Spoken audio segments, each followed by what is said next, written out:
안녕하세요. 꿈라디오 도윤에 오신 것을 환영합니다. 80대 치매 노모를 모시고 있는 50대 구독자입니다. 저는 제가 한때 겪었던 행복했던 기억과 예고도 없이 닥친 불행, 그리고 불행 끝에 찾아온 행운에 대해 이야기해보고자 이렇게 사연을 보내게 되었습니다. 저는 25살에 만난 아내와 오랜 연애 끝에 30세에 결혼식을 올렸습니다. 아내와는 대학교에서 만났어요.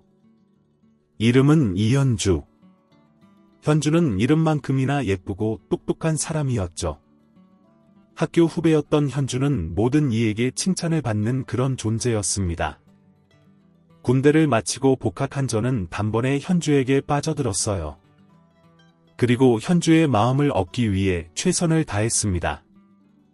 과의 모든 학우들이 현주를 좋아하는 상황에서 저는 승리자가 되었죠.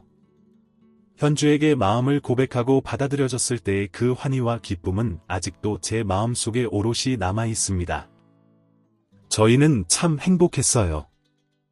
현주는 저를 있는 그대로 받아들여 주었습니다. 모난 성격 탓에 섬세하지 못한 제 모습 때문에 서운할 때도 화내거나 짜증내지 않았죠. 제 부족함을 마주할 때마다 자괴감에 빠져 있으면 현주는 이렇게 말해 주었습니다. 오빠, 세상에 있는 사람들은 모두 다양한 모양을 가지고 있어. 오빠가 네모난 사람이라면 나는 세모난 사람이야. 네모와 세모가 굴러다니면 부딪힐 수밖에 없어. 그런데 이렇게 서로 부딪히다 보면 뾰족한 부분이 무뎌지고 무뎌진 것들이 완만해지면서 두 사람이 동그란 모양으로 바뀌는 거지. 나는 오빠가 잘못됐다고 생각하지 않아. 그냥 우리가 다를 뿐이라고 생각해. 그러니까 너무 속상해하지 마. 오빠는 좋은 사람이야. 우리가 같은 모양이 될 때까지 서로를 이해해보려고 노력해보자. 이렇게 상냥하고 지혜로운 사람을 어디서 만날 수 있었을까요? 현주는 저에게 축복이었습니다. 바라만 봐도 좋았고 함께 있을 때는 웃음이 끊이질 않았죠. 현주는 대화를 잘하는 사람이었습니다.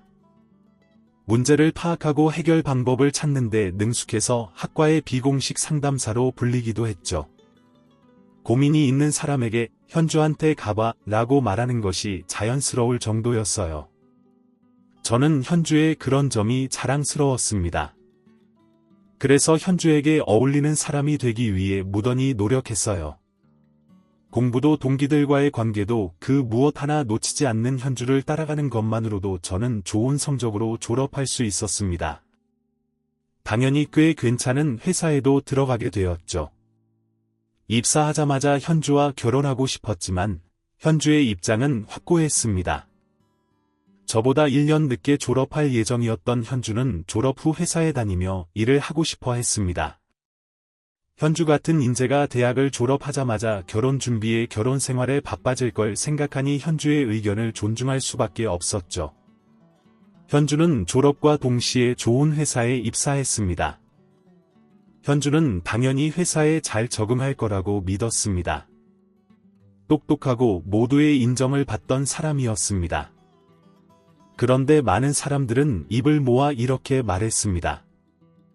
현주 똑똑하고 예쁘지? 그런데 그래봤자 여자잖아. 솔직히 그렇게 똑부러진 여자는 신부감으로도 별로고 회사에서도 만나기 좀 그래. 자기 똑똑하다고 꼬박꼬박 말대꾸 할 거 뻔하잖아. 여자가 적당히 똑똑해야지. 지금은 말도 안 되는 얘기지만 1990년대에는 이런 인식이 흔했습니다. 그때를 겪어보신 분들이라면 아마 다들 아실 겁니다. 저는 그런 이야기를 들으면서도 현주가 잘할 거라 믿었습니다. 콩깍지라고 얘기할 수도 있을 것 같네요. 저도 당시의 시대 상황을 인식하고 있었습니다. 그럼에도 불구하고 이렇게 생각하는 데는 분명한 이유가 있었습니다. 현주는 어떤 상황에도 기죽지 않았습니다. 여자니까 너는 안 돼. 여자가 똑똑해봐야 쓸모없. 이런 말을 들어도 한 귀로 듣고 한 귀로 흘리는 존재였죠. 심지어 같은 여자들이 내가 이렇게 해봤자 어차피 안 돼, 라고 말해도 상처받지 않았습니다. 현주의 아버지는 그 당시에도 깨어있는 분이셨기 때문에 가능했던 것 같습니다. 여자도 일을 해야 하고 자기 인생을 스스로 개척해야 한다고 생각하시는 분이었거든요. 그런 아버지 밑에서 자란 현주 덕에 저도 많이 배웠죠. 하지만 직접 겪어본 현실은 냉혹했습니다. 현주는 하루하루 말라갔습니다. 말라가는 것 같다가 아니라 말라가는 게 눈에 보였어요. 괜찮냐? 고 묻는 제게 현주의 대답은 늘 한결같이 괜찮아 였습니다. 현주는 회사에서 압박을 받고 있었습니다. 고분고분하지 않고 남자 사원들보다 똑똑하다는 이유 때문이었죠. 현주는 결국 회사에서 버티지 못했습니다. 지금 와서 생각해보면 저마저 그랬으면 안 됐어요. 저는 너무나 고통스러워 보이는 현주에게 퇴사를 권유했고, 이후 미뤄왔던 결혼을 하는 게 어떻겠냐고 조심스럽게 이야기했습니다. 정확히 6개월 뒤 현주는 오랫동안 버텨왔던 회사에 사직서를 제출했습니다. 현주의 아버지가 돌아가셨기 때문이었죠. 정신적 지주와 같은 아버지가 돌아가셨으니 더 이상 버틸 수가 없었던 것 같았습니다. 뒤돌아 회사를 나가는 현주를 안타까워하는 사람은 단 한 명도 없었습니다. 결국 나갈 거 왜 그렇게 버텼냐?는 반응이 대부분이었죠. 현주와의 결혼을 미룰 이유는 없었습니다. 저와 현주는 바로 결혼 준비를 시작했고 얼마 지나지 않아 결혼식을 올렸습니다. 다행히 현주는 빠르게 안정을 찾았어요. 현주와의 결혼 생활은 꿈 같았죠. 그런데 문제는 예상하지 못했던 곳에서 발생했습니다. 현주와 저는 결혼 후 곧장 아이가 생길 거라고 생각했지만 갖은 노력에도 아이는 생기지 않았습니다. 그게 저희 부부를 많이 힘들게 했어요. 어떤 노력에도 아이가 생기지 않자 조금만 노력하면 아이가 찾아와 줄 거라는 말도 할 수 없게 되었습니다. 결혼 생활 4년이 지나자 현주는 나는 일도 결혼 생활도 모두 실패했어 라는 말을 입에 달고 살았습니다. 처음에는 아니야, 실패하지 않았어 라고 말해주었지만 어느 순간부터는 그런 위로조차 쉽게 할 수 없어졌습니다. 그렇게 시간이 흘러가고 결혼 생활 8년차가 되었을 때 저희 부부에게 아이가 찾아왔습니다. 건강하게 태어난 아이는 세상에 그 무엇보다 소중했어요. 아이가 작은 손으로 제 손가락을 거머쥐었을 때의 감격은 이루 말할 수 없었죠. 모든 순간이 아름다웠습니다. 제 인생에 그렇게 아름다운 순간이 또 있을까 싶었어요. 아이가 태어나자 온 집안 식구들과 함께 이 기쁨을 나눴습니다. 아이가 안 생겨서 속상한 게 너네만 하겠니? 나는 신경 쓰지 말고 현주야 신경 쓰렴. 이라고 37살이 되도록 아이가 없었던 저와 현주를 위로해 주셨던 어머니도 눈물을 흘리며 기뻐하셨어요. 그런데 아이가 4살이 되자 또 한 번 예상치 못했던 일이 생겼습니다. 처음엔 문제라고 생각하지 않았어요. 현주가 밖에서 사람들을 만나면서 활기를 찾는 모습이 기뻤죠. 그런데 어느 날 통장을 정리하는데 주기적으로 큰 돈이 어딘가로 새어나가는 것을 보게 되었습니다. 저는 큰 돈을 쓸 일이 없는데 대체 어디서 이 돈이 빠져나가는 건지 알 수 없었죠. 내가 쓴 게 아니라면 돈을 꺼내 쓴 사람은 단 한 명, 제 아내 현주였습니다. 조심스럽게 현주를 불러 물어봤습니다. 요즘 무슨 일 있어? 무슨 일 있으면 나한테 말해줘야 돼, 알지? 제 물음에 현주는 환하게 웃으며 별일 없어 걱정하지 마, 라고 대답해 주었죠. 그때까지만 해도 별 문제 없을 거라고 믿고 있었습니다. 아니 사실 별일이 없을 거라 믿고 싶었던 것 같네요. 저는 그저 아이가 생기기 전에도 마음고생하고 아이 키우느라 고생했는데 이 정도야 쓸 수 있지. 기분 전환을 하고 싶었다고 생각하자 라고 생각할 뿐이었습니다. 그런데 점점 통장에서 빠져나가는 액수가 커졌고 빠져나가는 주기도 잦아졌어요. 이래서는 문제가 커지겠다 싶어 현주를 불러 진지하게 이야기했습니다. 내가 지난번에 무슨 일 있는 건 아니냐고 물어봤잖아. 정말 아무 일 없는 거 맞아? 나도 그때 말했잖아. 별일 없다고. 왜? 무슨 일 있어? 저는 한숨을 삼키며 말했습니다. 아무 일도 없는 거면 왜 그렇게 큰 돈이 계속 필요한 건데? 현주는 잠깐 멈칫하더니 아무렇지 않은 표정으로 내가 그 정도도 못 써? 부부는 한 몸이라며. 내가 돈을 얼마나 쓰든 오빠가 쓰는 거라고 생각하면 되잖아, 라고 말했어요. 그래, 부부는 한 몸이지. 그러니까 이렇게 큰 돈이 필요하면 어디에다 왜 이 돈을 쓰려고 하는지 정도는 알려줄 수 있는 거잖아. 아무리 적은 돈이라도 이게 모이면 금액이 커지기 마련이야. 너도 알고 있으면서 왜 그렇게 말을 해? 너를 나무라는 게 아니라 적어도 왜 이런 돈이 필요한지 알려달라는 거야. 애원하듯 말하자 현주는 마지못해 돈의 사용처를 이야기했습니다. 현주의 대답은 상당히 미심쩍었습니다. 사실 내가 사업을 하려고 준비 중이야.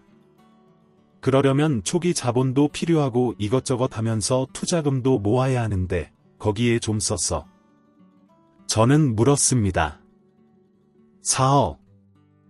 무슨 사업을 하려고 하는데? 아니, 사업을 하려면 나랑 상의해보지. 왜 아무 말도 없이 사업을 시작한 거야? 아직 시작한 것도 아니고 시작하려고 준비 중인 거야.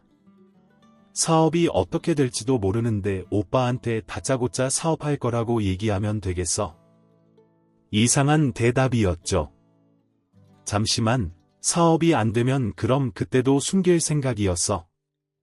현주는 입을 꾹 다물었고 약간의 정적이 흐른 뒤 이런 대답이 돌아왔습니다.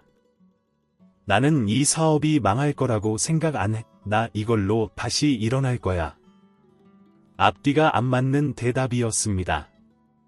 사업이 잘못되는 걸 걱정해서 나에게 비밀로 해놓고 사업이 망할 거라고 생각하지 않는다니 어딘가 수상한 구석이 한두 개가 아니었죠. 제가 미심쩍어 하는 게 티가 났는지 현주는 화를 냈습니다. 오빠도 나를 무시하는 거지. 사회생활이라고 해봤자 2년밖에 못했으면서 밖에서 사업한다고 하는 게 가소로운 거지. 나도 성공할 거야. 남부럽지 않게 살 거라고. 회사에서 쫓겨나듯 나온 건 현주의 트라우마였기 때문에 저는 현주를 달래기에 급급했습니다. 이후에 어떤 충격적인 일이 기다리고 있는지는 눈치도 못 챌 정도로요. 사업을 한다는 사실을 밝히고 나자 현주는 과감해졌습니다. 작게는 몇만 원, 크게는 수십만 원을 빼가던 현주는 점점 금액을 높여가더니 100단위가 넘어가는 돈을 쓰기 시작했어요. 더 이상 이 문제를 두고 볼 수 없었던 저는 현주에게 단호하게 말했습니다. 현주야, 내 능력을 무시하는 건 아니야. 그런데 이제는 확실히 하고 넘어가야 할 것 같아. 우리는 부부잖아.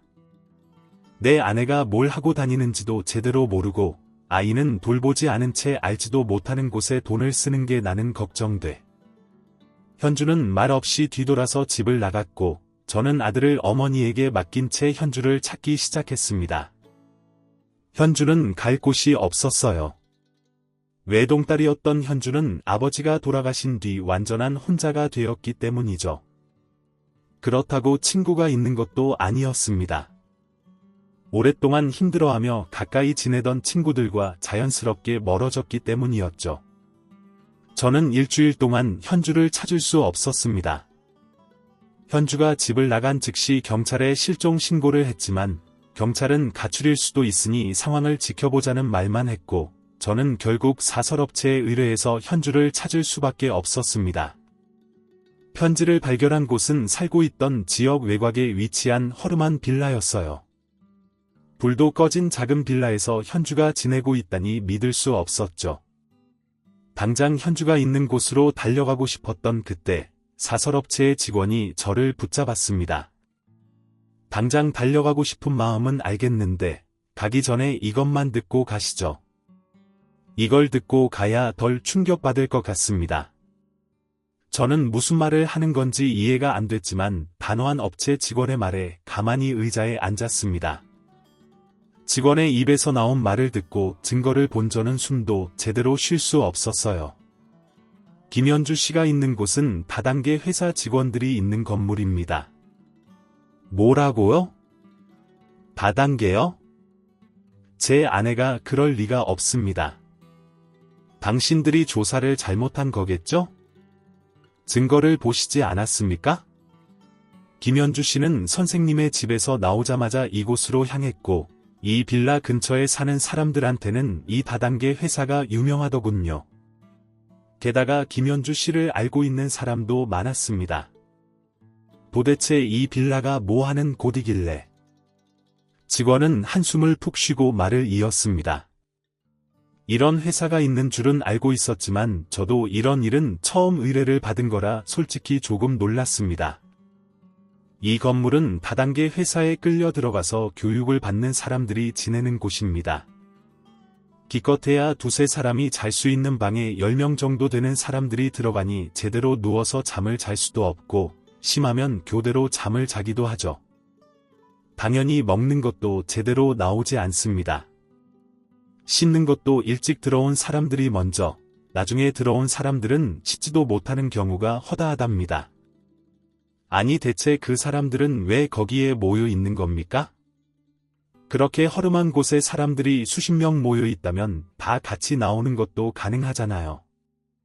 가장 위에 있는 사람들이 조금만 노력하면 돈도 많이 벌 수 있고 성공한 삶을 살 수 있다고 세뇌 같은 걸 시키는가 봅니다. 돈을 많이 가져다 주면 줄수록 높은 지위를 가지게 된다는 거죠. 그러면 제 아내가 돈을 빼간 게 그런 이유 때문입니다. 그제야 모든 퍼즐이 맞춰지는 기분이었습니다. 현주가 돈을 빼간 이유, 그 금액이 점점 커졌던 이유, 성공한 삶에 그토록 집착한 이유를 알게 된 것이죠. 눈앞이 노래지고 하늘이 무너지는 기분이었습니다. 그럼 제 아내도 이런 곳에서 지내고 있다는 겁니까? 다행이라고 말씀드리는 게 맞는지는 모르겠지만 아내분은 이 건물에서 혼자 쓸 수 있는 방을 쓰고 계십니다. 그 이유는 당연히 돈을 많이 가져다 주기 때문이죠. 여기서 하는 말이 이거예요. 실적이 좋으면 너네도 이렇게 될 수 있다. 그런데 문제는 이 사람들이 영업을 하는 방식이 절대 수익이 날 수 없는 구조예요. 그러면 그 말은 돈을 많이 갖다 주는 게 유일한 방법이라는 거죠. 사실 지금 아내분을 찾으러 가신다고 해도 아내분이 따라오실지는 모르겠습니다. 억지로 데려오는 방법밖엔 없을 텐데 어떻게 아내분을 모시고 나올 수 있을지 잘 생각해 보고 가세요. 직원이 증거도 보여주었고 자세한 설명까지 해주었지만 저는 직원의 말을 온전히 믿을 수 없었습니다. 직원에 대한 믿음보다 아내를 향한 믿음이 더 컸기 때문이었죠. 그래서 직원의 말을 무시한 채 직원이 알려준 건물의 주소로 달려갔습니다. 사진보다 더 허름해 보이는 빌라 앞에 차를 주차해 놓고 있으니 한 건물에서 수십 명이 되는 사람들이 줄을 지은 채 어디론가 갔습니다. 저 작은 빌라에서 어떻게 저 많은 사람들이 나오나 신기함을 넘어 기이함까지 느껴졌어요. 눈에 불을 켜고 아내를 찾고 있는데 가장 마지막으로 유유히 걸어 나오는 아내가 보였습니다. 현주야 아내의 얼굴을 보자마자 차에서 내려 달려갔습니다. 아내는 제가 나타났음에도 놀라는 기색 하나 없었어요. 현주는 냉랭한 말투와 한 번도 본 적 없는 표정으로 여기는 어떻게 알았어? 라며 쏘아붙이듯이 말했습니다. 여기는 어떻게 알았냐고 날카롭게 말하는 현주의 눈은 텅 비어 보였어요. 아내가 사라졌는데 어떻게 찾지 않을 수가 있어? 뒤지고 또 뒤져서라도 찾아내야지. 돌아가. 나는 성공할 때까지 안 돌아갈 거야. 그렇게 알아. 도대체 내가 말하는 성공이 뭔데 이래? 도대체 왜 이러는 거야? 그러자 현주는 처음 보는 얼굴을 하며 소리를 질렀습니다. 정말 악소리를 내며 소리를 질렀어요. 나도 성공하고 싶다고 명품 같은 건 바라지도 않아. 그냥 인정받고 싶은 거야. 김현주. 그렇게 똑똑하더니 역시 잘 됐구나. 그 소리 한번 들으려고 이렇게 하는 게 잘못됐어. 나는 아직도 억울해. 내가 담배나 피우고 커피나 마시는 그놈들보다 못한 게 대체 뭔데. 텅 빈 눈으로 동네가 떠나가라 소리를 지르는 현주의 목소리에는 한이 서려 있었습니다. 처음엔 현주가 돈을 벌고 싶어서 이러는 거라고 생각했습니다. 그런데 그게 아니었어요. 현주는 못다 이룬 꿈을 이루고 싶었던 거였습니다. 그날은 현주를 놓아줄 수밖에 없었어요. 하지만 손 놓고 있을 수는 없었습니다. 저에게는 눈에 넣어도 아프지 않을 아들 정찬이가 있었으니까요.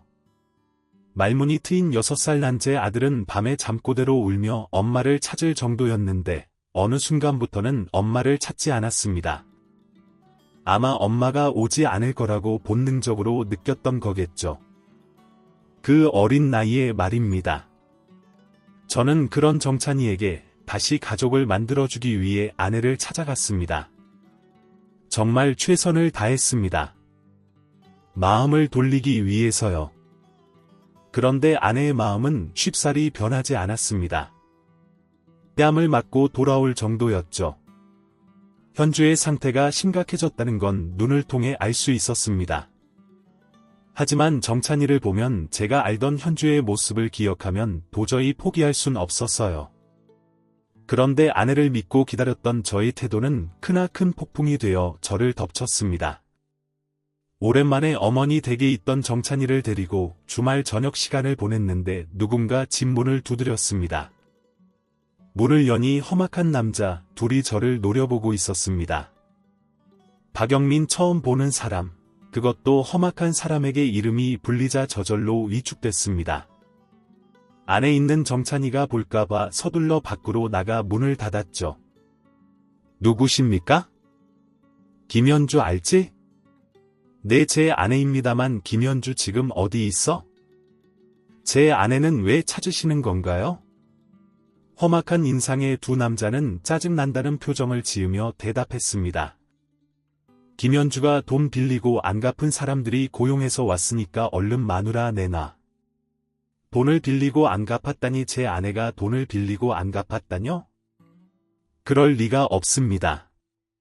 뭐야 서방도 몰랐던 거야. 두 사람은 자기들끼리 이야기를 주고받더니 낮은 목소리로 집 문을 열라고 말했습니다. 저는 온몸으로 막아섰어요. 하지만 그들은 멈출 생각이 없었습니다. 큰 소동이 일어나자 이웃의 신고로 경찰이 출동했고 두 사람은 체포됐으며 저는 증인 자격으로 경찰서에 동행하게 되었습니다. 상황을 설명하고 두 사람의 이야기를 정리한 경찰관은 또 한 번 가슴이 무너지는 말을 들려주었어요. 김현주 씨가 아내분 맞으시죠? 네, 맞습니다. 김현주 씨가 실제로 돈을 빌린 기록이 있네요. 차용증까지 써서 빼도 박도 못합니다. 이거 문제 더 커지기 전에 돈을 갚던지 아니면 아내분을 데려오시든지 둘 중에 하나는 하셔야겠어요. 이후엔 아내에게 돈을 빌려준 사람들이 하루가 다르게 집으로 찾아왔습니다. 도저히 아들을 집에 둘 수 없는 상황이 되었어요. 마음을 굳게 먹어야 할 때였습니다. 저는 집으로 찾아오는 사람들에게 아내의 상황을 전해주었고 아내를 찾아갔습니다. 마누라가 돈을 못 갚으면 남편이라도 갚아야 할 거 아니야라고 쏟아내는 비명을 듣고 난 이후였죠. 아내가 나타나는 시간에 맞춰 허름한 빌라로 가니 여지없이 아내가 나타났습니다. 아내를 붙잡고 물었어요. 돈 빌렸다며 어떻게 된 거야? 내 돈만 가져다 쓴 게 아니야? 아내는 인상을 팍 쓰며 제 팔을 뿌리쳤습니다. 그래, 돈 좀 빌렸다. 오빠, 아니 당신이 돈 가지고 하도 난리를 쳐대니까 돈을 갖다 쓸 수가 있어야지. 그래서 돈 좀 빌렸어. 돈은 갚는다고 내가 돈 떼어먹는데 대체 어디서부터 꼬인 거였을까요? 모든 게 후회됐습니다. 현주가 이렇게 될 때까지 아무것도 모른 채 그저 믿기만 했던 과거의 저를 가만두고 싶지 않을 정도였죠. 너 도대체 어떻게 하려고 그래? 사람들이 지금 너 고소하겠다고 난리야. 돈 갚을 능력도 없는데 대체 왜 그만한 돈을 빌린 거야? 뭐 고소 그래 고소 그거 당하면 경찰에 불려가고 그래야 되잖아. 그럼 당분간 일을 못하잖아. 현주에게 가장 무서운 건 채무자들의 독촉도 경찰도 아닌 다단계 회사에서 일을 하지 못하는 거였습니다. 저는 현주를 두고 돌아섰습니다. 처음으로 저를 붙잡는 소리가 들렸어요. 오빠 그 돈 좀 갚아줘. 제발 그 돈 갚아주면 집에 들어갈게. 집에서 출퇴근할게. 딱 한 번만 갚아줘. 나 이번만 잘 넘기면 진짜 성공이 코앞이야. 차마 뒤를 돌아볼 수 없었습니다. 뒤를 돌아보면 제가 기억하고 제가 알고 있던 현주를 영영 잃어버릴 것 같아서요. 뒤돌아 차를 타고 나오는데 의도하지 않게 사이드 미러로 현주를 보게 되었습니다. 현주는 다단계 사람들이 지나간 자리와 차를 탄 저 사이에서 우왕좌왕하더니 결국 다단계를 택했습니다. 그때 저는 아내를 잃었고 제 아들은 어머니를 잃었습니다. 완벽했고 행복으로 가득했던 가정이 깨져버린 거였죠. 한동안 집에 틀어박혀 채무자들의 빚독촉에 시달렸습니다. 그 중에는 사채업자까지 있었어요. 아내가 제 재산을 담보로 잡고 돈을 빌린 거였죠. 저는 아내를 너무 믿었기에 모든 것을 맡겼고 그것이 부메랑이 되어 저를 옥죄였습니다. 빚의 대부분이 제 몫이 되었습니다. 오랫동안 저축했던 현금이 사라졌고 돌아가신 아버지에게 물려받은 아파트도 한순간에 공중분해되었습니다. 결국 어머니는 쓰러지셨고 정신을 차린 이후엔 급격히 건강이 악화되셨어요. 말을 잃어가는 아들과 쇠약해져가는 어머니 사이에서 제가 할 수 있는 거라곤 죄책감에 시달리는 것뿐이었습니다. 회사에서는 병가를 내주었지만 그것도 얼마 가지 않을 거라는 걸 알 수 있었어요. 하지만 생각만 할 뿐 돌아갈 수는 없었습니다. 그렇게 저와 어머니, 아들마저 말라가고 있을 때 현주가 눈앞에 나타났습니다. 제 눈앞에 나타난 현주는 제가 알고 있던 그 현주가 아니었어요. 저와 아들 정찬이의 모든 것을 앗아간 여자 그뿐이었습니다. 오빠 현주는 눈물을 흘리며 저에게 다가왔습니다. 정찬이가 없는 게 다행스러운 순간이었죠. 너가 여길 어디라고 와. 현주는 차가운 목소리에 멈칫한 듯했습니다. 하지만 제게 다가오는 걸 멈추지는 않았어요. 오빠 내가 잘못했어. 내가 잘못 생각했어. 그 말이 제 마음을 흔들지 못했습니다. 여기 온 이유나 말에 현주는 너무나 서럽게 울고 있었어요. 내가 잘못했어. 사람들한테 돈 빌리고 안 갚은 것도, 오빠한테 빚을 떠넘긴 것도 미안해. 나 정말 잘 될 줄 알았어. 잘 되면 다시 집으로 돌아갈 줄 알았어. 저는 현주의 눈물과 표정, 말투를 보며 정말 반성한 게 아닌가라는 생각을 했습니다. 물론 현주와 다시 합칠 생각은 전혀 없었지만요. 역시 현주의 눈물은 악어의 눈물이었습니다. 여기 온 이유나 말의 이유 정도는 들어줄 테니까. 이 말을 하자마자 현주의 얼굴은 눈에 띄게 밝아졌습니다. 아마 제 마음이 흔들렸다고 생각한 거겠죠. 한껏 들뜬 목소리의 현주는 금세 눈물을 닦으며 하고 싶었던 말을 쏟아냈습니다. 그래 오빠 내 말 좀 들어봐. 내가 지금 몇 달째 회사에 돈을 못 내고 있거든. 그래서 말단 놈들한테 자리를 뺏기기 직전이야. 위에서는 압박하지. 밑에서는 치고 올라오지. 내 마음 알지? 회사 생활하다 보면 이런 일 흔하잖아. 오빠도 사회생활하니까 알 거 아니야. 나 진짜 조금만 더 하면 위로 올라갈 수 있어. 그러면 어디 가서 남 부끄럽지 않게 성공했다고 말할 수 있다고. 그때 되면 다시 돌아갈게. 그러니까 돈 좀 빌려줘. 제발. 사람이 너무 화가 나면 아무 말도 할 수 없다는 걸 그때 깨달았습니다. 김현주 너 때문에 내 아들은 한순간에 엄마를 잃었고 나는 직장을 잃었어. 모든 재산이 더 빚 갚는 데 쓰였고 아버지가 평생 동안 일해서 물려주신 아파트도 사라졌다고. 그런데 뭐 돈을 빌려줘 집으로 들어와 너는 이제 내 아내가 아니야. 그딴 부탁할 거면 당장 꺼져. 그리고 다시는 내 눈앞에 나타나지 마. 이 말을 남긴 채 뒤를 돌아가려는데 나지막한 현주의 목소리가 들렸습니다. 지금 그 말 후회할 거야. 그렇게 한 2주가 지났을까요? 어린이집에서 돌아올 시간이 한참 지났음에도 정찬이가 집에 돌아오지 않았습니다. 어린이집에 전화해도 선생님은 분명히 집 앞에 데려다 주었다는 이야기뿐이었죠. 집에 들어가는 모습까지 확인했다고 말했습니다. 안 좋은 예감이 머리를 스쳤고 집을 뛰쳐나갔습니다. 온 동네를 뒤지고 있는데 얼마 지나지 않아 전화가 걸려왔습니다. 여보세요. 전화기 건너편의 사람은 현주였습니다. 너 현주는 뻔뻔하게 이렇게 말했어요. 내가 후회할 거라고 했잖아. 나도 이렇게까지 하고 싶진 않아. 내 배 아파 낳은 새끼를 이렇게 하고 싶겠어. 그런데 오빠 나 이제야 알았어. 나는 내 인생이 제일 중요해. 그러니까 당장 돈 만들어서 가지고 와. 제가 보았던 현주는 이성도, 오성도 남아있지 않은 상태였기에 저는 현주의 말대로 돈을 만들어서 현주가 말한 장소로 이동했습니다. 조금 있으니 현주가 정찬이의 손을 잡고 나타났죠. 가슴 아팠던 것은 엄마의 손을 잡고 있는 정찬이가 너무나 행복하게 웃고 있었다는 것이었습니다. 제 앞에 선 현주는 돈부터 요구했습니다. 굳이 안 세워봐도 되지 정찬이 줘. 현주는 돈가방을 받아든 동시에 정찬이를 저에게 밀어주었습니다. 갑자기 손을 놓은 엄마의 태도에 당황했는지 정찬이는 울먹거리며 엄마에게 달려가려 했어요. 현주는 그 모습이 보이지도 않는지 몸을 돌려 돌아갔습니다. 정찬이의 미소처럼 환한 미소를 띠면서 말이죠. 현주의 발걸음은 점점 가벼워졌습니다. 미친 사람처럼 가방을 휘두르며 폴짝폴짝 뛰었죠. 가방을 빙빙 돌리다가 살짝 열린 지퍼로 돈뭉치 하나가 도로로 툭 떨어졌습니다. 현주는 비명을 지르며 돈뭉치 하나에게 달려갔죠.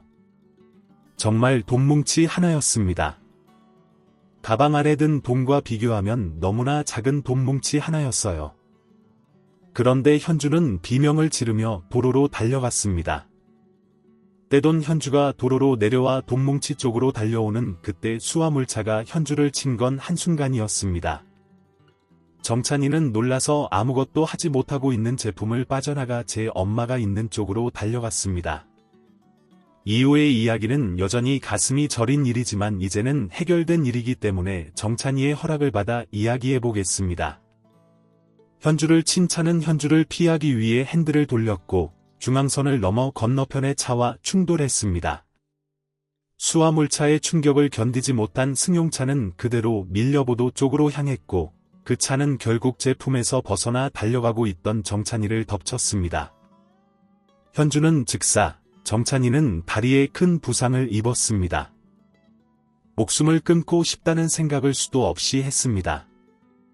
병원에 누워있는 정찬이를 보며 가슴을 치며 통곡했죠.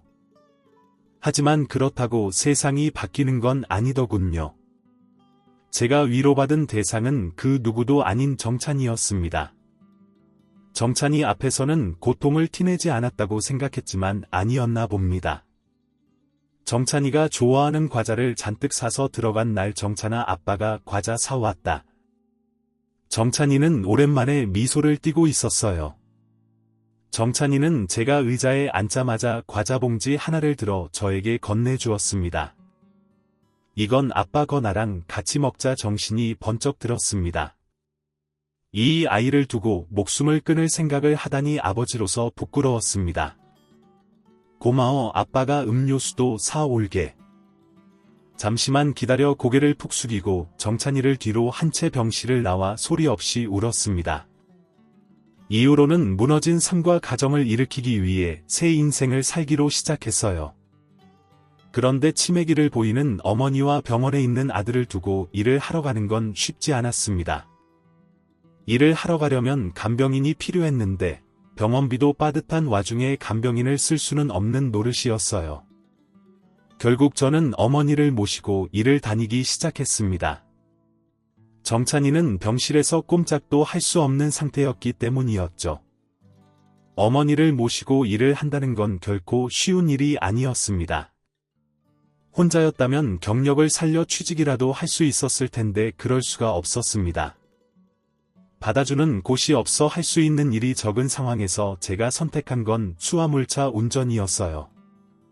물건을 옮기는 순간 외에는 어머니와 함께 할 수 있는 일은 이것뿐이었습니다. 물론 이것도 제 사정을 들은 사장님이 편의를 봐주신 거였습니다. 어머니는 치매기가 날이 갈수록 심해지셨지만 요양원으로 모실 수는 없었어요. 정찬이가 재활운동을 시작하면서부터는 병원비가 배로 들었기 때문이었죠. 어머니를 편한 곳에 모시지 못한다는 죄책감과 자괴감, 매일매일 재활운동과 씨름하고 있는 정찬이에게 얼굴조차 비추지 못한다는 미안함, 이런 마음이 가득했음에도 아무렇지 않게 행동해야 했습니다. 그날도 어김없이 어머니를 모시고 일을 하던 중이었습니다. 엄마, 나 지금 금방 물건 배달하고 올 테니까 잠시만 기다려요. 어디 가면 안 돼요? 아시겠죠? 그날 어머니는 정신이 조금 돌아오셨어요. 그런데 그게 아니었습니다. 정신이 돌아오신 것처럼 보였던 거였죠. 그래서 마음을 편하게 먹었나 봅니다. 배달을 마치고 돌아오니 조수석문은 활짝 열려 있었고 어머니는 사라져 있었습니다. 곧바로 어머니를 찾아다녔지만 어머니를 봤다는 사람은 없었어요. 회사 건물들이 깔려 있는 곳에서 어머니가 가실 곳은 없었습니다. 그렇게 사방을 돌아다니다 다시 차 쪽으로 돌아왔는데 차 바로 앞에 있던 가장 큰 건물 앞에서 경호원 2명이 누군가의 팔을 끌고 나오는 게 보였습니다. 끌려 나오는 사람은 어머니였어요. 어머니는 머리가 잔뜩 헝클어진 채로 소리치고 있었습니다. 이거 가져다 줘야 되는데 우리 언니가 물건 좋으면 주인한테 줘야 한다고 했는데 피가 거꾸로 솟는 느낌이었습니다. 저는 달려가서 경호원 2명을 내팽개쳤어요. 지금 이게 뭐 하는 짓입니까? 경호원들은 금방 일어나 되려 저에게 화를 냈습니다. 그쪽이 이 할머니 아들입니까? 그래요, 내가 아들입니다. 대체 우리 어머니한테 뭐 하는 짓입니까? 씩씩거리고 있는 중에 책임자로 보이는 한 사람이 뒤따라 나오더니 이렇게 말했습니다. 밖으로 거칠게 모신 건 죄송하지만 어머니가 저희 회사 로비로 오셔서 출입구를 무작정 넘어가려고 하셨습니다. 이러시면 안 된다고 분명히 말씀을 드렸는데 저희 경호원을 때리면서도 출입구로 넘어가시려 해서 어느 정도 충돌이 필요했습니다. 저희 직원도 피해를 입었고 건물 내부 시설에도 손해가 있었으니 이 정도로 넘어가시죠. 온전한 상태가 아니신 분인 것 같다, 이렇게 말씀드리는 겁니다. 저는 아이처럼 벌벌 떨고 있는 어머니의 손을 꼭 잡은 채 고개를 숙이며 이렇게 말할 수밖에 없었어요. 폐를 끼쳤습니다. 죄송합니다. 세 사람이 들어가고 저는 어머니의 헝클어진 머리를 정리해 드렸어요. 어머니는 연신 눈치를 보고 계셨고 저는 아무 말이 없었습니다. 차로 돌아가서 다시 운전을 하려는데 곁눈질로 저를 훔쳐보시던 어머니는 이렇게 말씀하셨어요. 서류 봉투를 들면서 말이죠. 이거 가져다 줘야 하는데 속상했습니다. 대체 그게 뭐길래 그거 전해주겠다고 그런 모진 일을 당했으면서 그 서류 이야기를 하다니. 어머니가 겪었던 그 일은 기억조차 못한 채 누군가 떨어뜨린 물건은 꼭 전해주어야 한다는 사실만 기억하는 어머니가 너무나 안쓰러웠습니다. 차를 갓길에 세웠고 알겠어요. 엄마, 이거 전해주러 갈게. 그제야 어머니는 환한 미소를 지으셨습니다. 차를 출발시키기 전 서류 봉투를 열어보았습니다. 회사 생활을 안 해보는 사람이라면 그냥 지나쳤겠지만 저는 알 수 있었어요. 그 서류는 회사와 회사 간 거래에 아주 중요한 서류였습니다.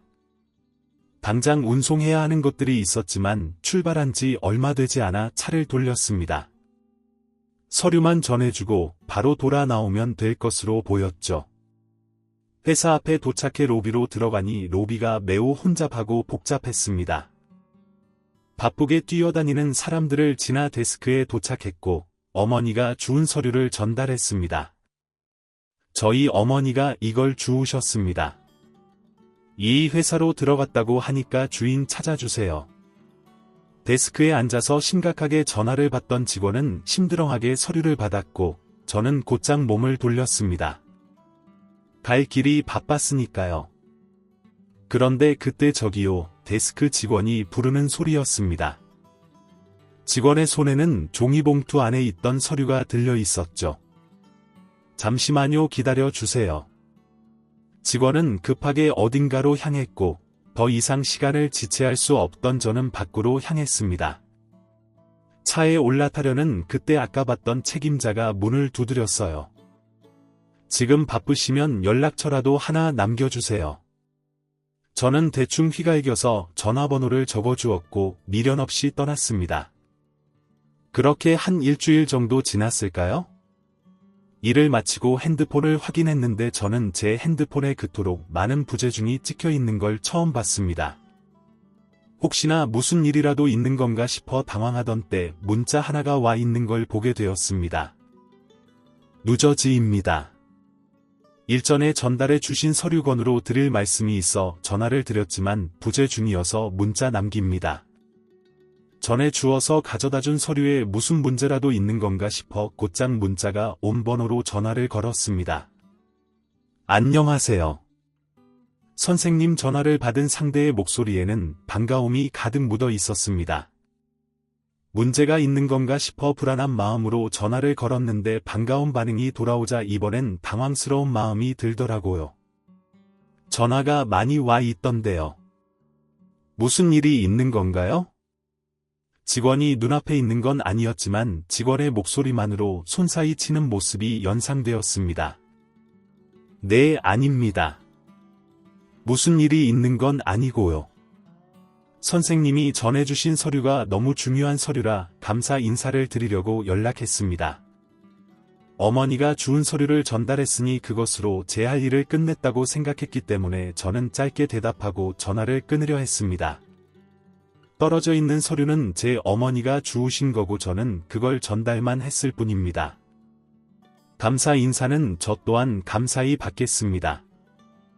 늦은 시간에 연락드려 실례가 많았습니다. 전화를 끊으려 하는데 직원의 다급한 목소리가 들렸습니다. 선생님, 회사 차원에서 보답을 하고 싶다는 의사를 전달하길 원합니다. 바쁘시겠지만 시간을 내주실 수 있을까요? 아니요. 괜찮습니다. 해야 할 일이라고 했기 때문에 한 것뿐입니다. 이렇게 거절한 데는 다른 이유가 있기도 했습니다. 부끄러운 말이지만 회사 직원들이 제대로 이야기도 들어보지 않은 채 어머니를 무시하고 쫓아냈기 때문이었죠. 말하는 게 억울하다고 행동이 아이 같다고 해도 귀를 기울여 이야기를 들어보았다면 어머니가 떨어뜨린 물건을 전달하기 위해 왔다는 걸 알 수 있었을 테니까요. 그런데 직원도 이런 상황을 전달받은 상황이었습니다. 일전에 선생님의 어머니께 저희 직원이 무례를 저질렀다는 이야기를 들었습니다. 그 일 때문에 서류를 받지 못했다면 회사에 큰 손실이 날 뻔했기 때문에 해당 직원은 징계 처리된 상태입니다. 저희 사장님이 선생님과 어머니께 꼭 보답을 하고 싶다고 하십니다. 진중하게 사과하고 보답을 할 수 있도록 기회를 주시길 부탁드립니다. 사장의 입장이 완강한데 직원이 무슨 말을 할 수 있을까요? 점점 작아지는 직원의 목소리가 과거의 저를 보는 듯해 그 제안을 받아들였습니다. 알겠습니다. 저는 괜찮고 어머니에게 사과해 주세요. 직원은 밝은 목소리로 물었습니다.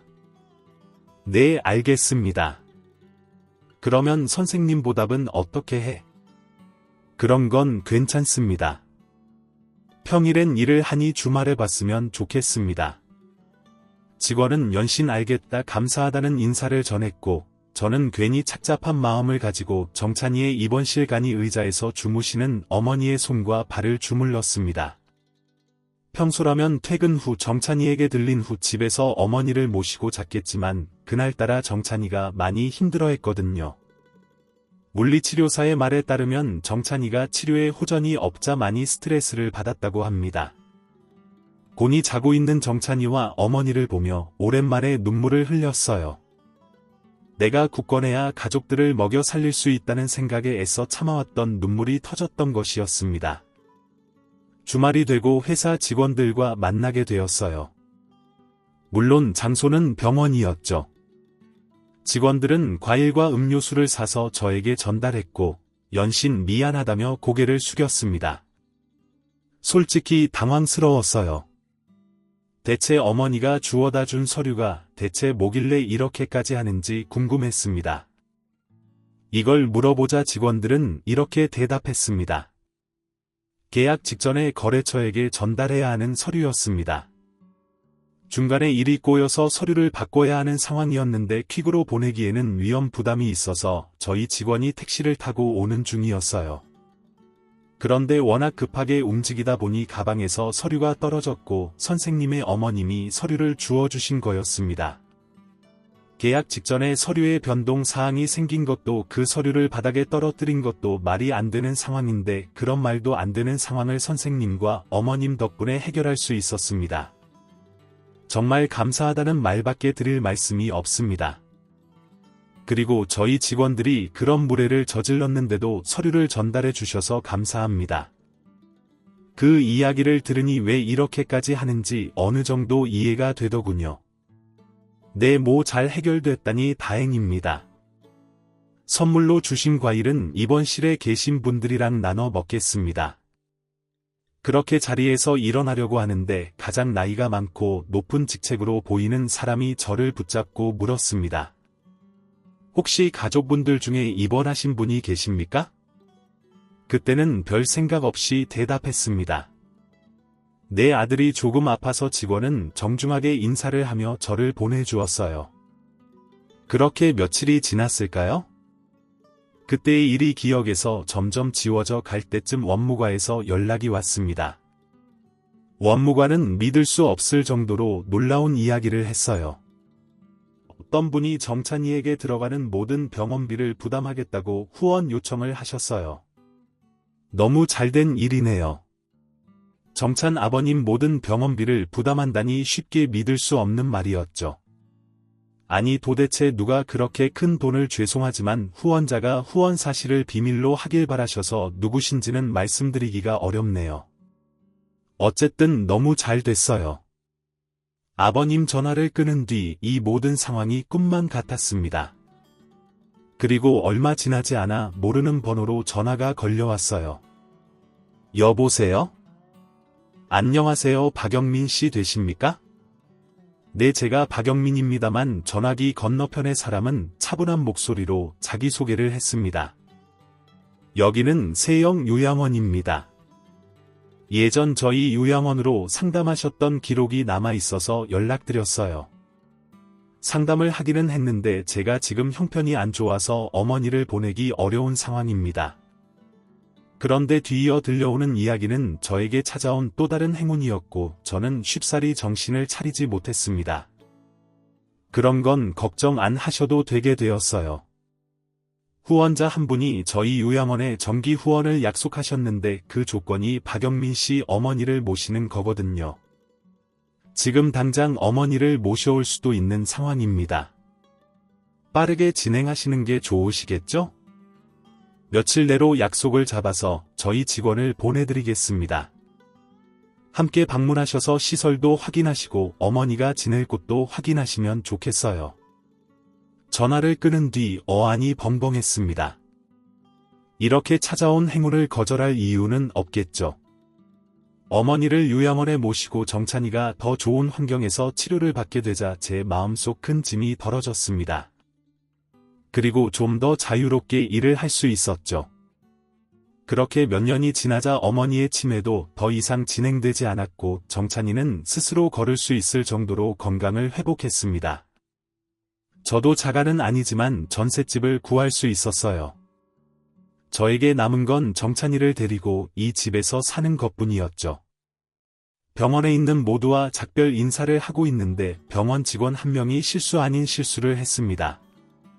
아이고 최기영 사장님이 정말 큰일 하셨지. 직원은 깜짝 놀랐는지 입을 막았고 저는 직감했습니다. 최기영 사장님이 제 아들과 어머니를 도와준 은인이라는 거려. 곧장 집으로 가서 최기영을 검색했습니다. 저는 놀랄 수밖에 없었어요. 그 사장님의 회사가 바로 어머니가 좋은 서류를 가져다준 그 회사였거든요. 그리고 처음 저를 만나고자 병원으로 찾아왔던 가장 직책이 높아 보였던 사람이 바로 사장님이었습니다. 저는 곧장 회사로 향했고 안내데스크의 직원에게 제 소개를 했습니다. 어딘가로 전화를 걸자 곧바로 사장실로 이동할 수 있었습니다. 사장님은 인자한 미소로 저를 맞이해 주었고 저는 그동안의 이야기를 전했습니다. 어머니의 치매 진행이 더뎌졌고 정찬이가 퇴원을 했다는 것까지요. 사장님은 모든 상황을 전달받고 있었습니다. 퇴원을 했다고 해도 계속 재활치료를 해야 한다고 들었습니다. 그것도 저희가 부담할 테니 너무 걱정하지 마세요. 지금도 너무 큰 은혜를 입었습니다. 더 이상 도움을 받기엔 염치가 없네요. 사장님은 이렇게 말했습니다. 박영민 씨의 어머니와 정찬이를 도우면서 많은 걸 느꼈습니다. 도움이 필요한 분들을 돕는 건 마땅히 해야 하는 일이라는 거요. 그래서 작은 재단 하나를 만들었습니다. 아직은 작지만 많은 분들의 도움이 있다면 더 많은 사람들을 도와줄 수 있을 거라고 생각합니다. 그러니 너무 부담 갖지 말고 받아주세요. 게다가 선생님은 저희 회사의 은인이지 않습니까? 그 기회를 놓쳤다면 이렇게까지 회사가 성장할 수는 없었을 겁니다. 사장님은 정말 약속을 지켰습니다. 정찬이의 재활치료와 어머니의 요양원 비용을 후원해 주셨죠. 그 덕에 어머니는 가장 좋은 환경에서 행복하게 마지막 시간을 보내실 수 있었습니다. 정찬이의 다리는 가벼운 운동을 할 수 있을 정도로 회복되었고 지금 대학에서 열심히 공부를 하고 있습니다.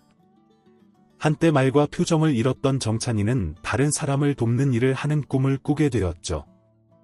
이 모든 행운은 어머니로부터 비롯되었다고 생각합니다. 온전하지 못한 상태에서도 다른 사람을 도우려 하는 어머니의 선한 마음이 이런 행운을 불러온 것이라고 생각해요. 저는 여전히 어머니에게 감사한 마음으로 하루하루를 살아가고 있습니다. 비록 생을 마감하고 싶을 만큼 힘든 순간이 있었지만 이렇게 다시 일어설 수 있음에 또한 감사합니다. 정직하게 사는 사람에게는 언젠간 행운이 찾아오리라 믿습니다. 제 긴 사연을 들어주신 분들에게 감사드립니다. 여러분의 인생에도 행운이 함께하길 바랄게요. 감사합니다. 지금까지 사연 들어주셔서 감사합니다. 사연이 재미있으셨다면 구독과 좋아요를 눌러주세요. 감사합니다. 안녕히 계세요.